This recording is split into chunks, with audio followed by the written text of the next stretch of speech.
L'impression que donne ce salon, j'avoue que j'en suis moi-même surpris, c'est celui d'une extrême vitalité de la production littéraire, de la production écrite en général de l'Algérie. Est-ce que c'est un trompe-l'œil ou c'est vrai? Non, non, non, c'est un sentiment que je partage tout à fait. Je crois que c'est la deuxième, troisième fois que je viens dans ce salon. Et ce qui frappe, c'est que par rapport au salon que l'on fréquente, par exemple en France, ou un peu dans le monde, il m'est arrivé d'aller dans quelques salons, c'est à la fois un salon pour utiliser votre expression, qui me paraît juste d'une très grande vitalité, et à la fois ce qu'on peut appeler un salon populaire.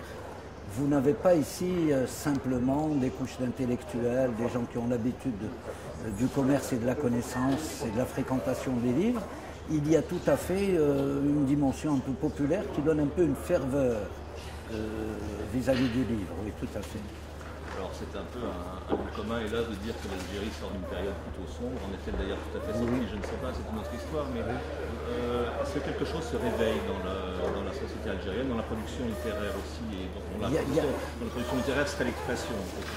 Oui, oui, il y a un lien, Après ce qu'on a appelé une décennie noire, qui a été une grande décennie de terreur, de terrorisme, etc., bien que le terrorisme soit loin d'être éradiqué, il y a des choses qui se passent, etc. Il y a comme ça une volonté, comme il y en a eu après l'indépendance d'Algérie, comme vous en avez connu en France après la Seconde Guerre mondiale, une volonté de vivre après avoir assumé sa survie. Et évidemment, ça se traduit vers des tas de modes de consommation et ce qu'il y a d'assez intéressant maintenant, de ce qu'on peut appeler, entre guillemets, la consommation culturelle, c'est-à-dire une volonté de sortir, d'aller dans des spectacles, etc. En tout cas, moi qui ne vis pas ici et qui viens ici de manière assez régulière, je m'aperçois à chacune de mes rencontres de nouveau avec les gens ici qu'il y a vraiment un engouement, oui. La littérature, le livre, en l'occurrence, puisqu'on parle du livre ici, en est l'écho, en est l'expression? En quelque sorte, quand vous avez dû le faire, bien entendu, mais quand vous circulez à travers le salon, j'en parlais tout à l'heure avec mon ami l'écrivain Malak Aloula, ce qui frappe, c'est une certaine abondance de la production. Bien entendu, toute cette production n'est pas égale. Bien entendu, il ne s'agit pas simplement d'une production à proprement parler littéraire, bien qu'aujourd'hui se dégage un certain nombre de talents, d'écrivains algériens qui sont en quelque sorte des écrivains du cru, c'est-à-dire qui éditent ici et pas comme nous chez des éditeurs français qui vivent à l'étranger. Il y a tout un renouveau comme ça, mais de façon générale, plus que la littérature elle-même, c'est le livre en tant que support qui rencontre un grand engouement du public. Il y a une volonté de savoir, une volonté de s'ouvrir. Et je crois que c'est un des effets, si vous voulez, de la sortie de l'Algérie, en tout cas avec mes mots, je le dis ainsi, de ce qu'a été une espèce de nationalisme d'enfermement. Il y a une volonté d'ouverture. Est-ce que vous l'avez un petit peu dit, cette production littéraire, si on peut dire, ce livre rencontre un public, je sais quel point, parce que finalement, un livre qui marche bien ici, c'est un livre qui vend à quelques milliers d'exemplaires. Est-ce qu'on est dans une bulle, c'est le dire, ici dans une bulle, ou est-ce que nous sommes dans la réalité? Il faut ramener les choses, évidemment, dans leurs proportions, d'abord démographiques. Il y a 36 millions d'Algériens, il y a 68 millions de Français, si j'ai encore les chiffres de l'INED. Et sur cette population, le taux d'analphabétisme a beaucoup reculé. Et c'est un pays qui vit dans ce qu'a été la violence entre les langues, d'un côté l'arabe et le français. Moi, ce que je constate, c'est que ce que certains ont pensé, comme doctrinaires, comme idéologues, à savoir qu'après l'indépendance, on se remettrait tous à la langue arabe et que le français n'aurait été que la langue de la colonisation, ils se sont trompés historiquement parce qu'aussi bien le français que l'arabe sont des langues qui fonctionnent aujourd'hui. Et donc, il y a quelque chose comme un double public. Les uns étant parfois à la fois les arabophones et les francophones d'ailleurs. Et c'est un phénomène qui, je crois, comme ailleurs dans le monde, est le produit direct du système d'enseignement et de l'école généralisée. Je vous rappelle simplement, pour avoir un ordre de grandeur, qu'il y avait 18% d'élèves inscrits à l'école avant l'indépendance et qu'il y a aujourd'hui 98%.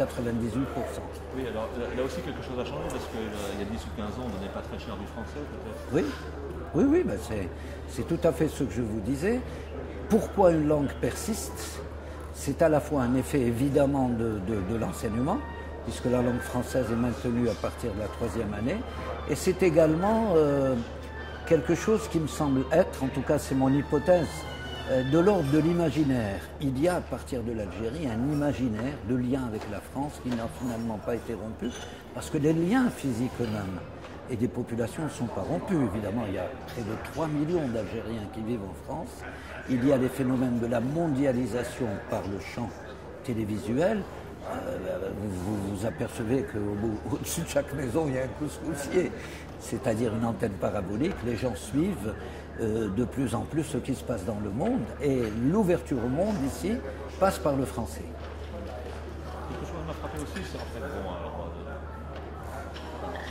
c'est tabou qui est le mieux placé pour en parler, mais du point de vue de l'édition, il y a une certaine aide à l'édition ici qui passe par des commandes. Enfin, je veux dire, il y a une politique assez volontariste de l'État, paradoxalement. Paradoxalement, je suis un peu un porté d'attention, mais enfin, curieusement pour moi, d'aide à la création qu'on n'attend pas forcément du pouvoir algérien.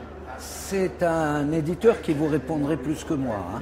Ce que je sais cependant, c'est que à certaines occasions et dans certaines manifestations, par exemple quand est organisé le festival panafricain, par exemple cette année-là qui va être l'année du cinquantenaire qui va être le cinquantenaire de l'indépendance de l'Algérie. Il y a un effort qui est fait de manière à encourager la sortie de livres, etc. Et je pense qu'il y a quelque part une politique de subvention ou de ce qu'on appelle une subvention déguisée. Vous prenez les très beaux livres d'art, qui valent vraiment, personnellement, même ayant un salaire de prof en France, je ne peux pas me payer un certain nombre de livres d'art ici. Ils coûtent assez cher. On s'aperçoit qu'ils marchent quand même. Pourquoi? Parce qu'il y a des tas d'établissements, d'organismes, d'ambassades, etc., qui les préachètent. Et donc c'est tout ce système-là. J'ai appris également, mais c'est une info que j'ai eue hier en venant au salon, du livre que vient d'être créé un équivalent du CNL en France. Hein? C'est-à-dire un organisme chargé d'éclairer, de subventionner, etc. le livre, ce qui est une très très bonne chose. Alors, l'autre chose qui m'a frappé, je m'excuse de parler de moi, mais ça me permet d'y répondre éventuellement, il y a un sentiment de liberté ici. Je veux dire, il y a un climat que je n'attendais pas forcément en France. Pour moi, c'est la première fois. Bon, il y a la coexistence un peu pittoresque, courants religieux, avec des bandes dessinées qui relèvent plus de la culture Charlie Hebdo, etc. Oui. Mais voilà, ça se passe, il y a quelque chose qui marche quand même, non? Avec un peu d'humour, j'essaierai de vous répondre par l'expression que vous avez utilisée tout à l'heure, on est sous une bulle, parce que c'est vrai. Le système fonctionne de telle manière à ce qu'il y ait des interstices. Il y a bien 2 ou 3 pôles qui sont les pôles du tabou. On ne touche pas à la religion, on ne touche pas à certaines positions géopolitiques de l'Algérie, etc. On peut critiquer le pouvoir comme on veut, pourvu qu'on ne passe pas à une opposition qui le remettrait en cause. Et à partir de là, si vous voulez, c'est plus ou moins libre, avec une certaine cohabitation, je dirais, conflictuelle, que vous avez physiquement, architecturellement, dans le salon, entre le livre islamique, des livres un peu plus laïques, etc. Je crois que c'est les ingrédients qui composent ce qu'est la société algérienne. Dernière chose, on en restera peut-être là, c'est j'étais aussi, pour étonner d'ailleurs sur cette logique, il n'y a pas encore l'expression de la révolution arabe qui est très palpable dans les écrits en production littéraire, peut-être dans les écrits d'actualité comme la bande dessinée, mais on ne voit pas encore beaucoup, ça n'a pas beaucoup inspiré encore. Il y a quelques ouvrages. On est quand même dans un tremblement de terre. Oui. Il y a quelques ouvrages qui paraissent. La fin de l'annonce. Ça ne s'arrête jamais, mais voilà. Non.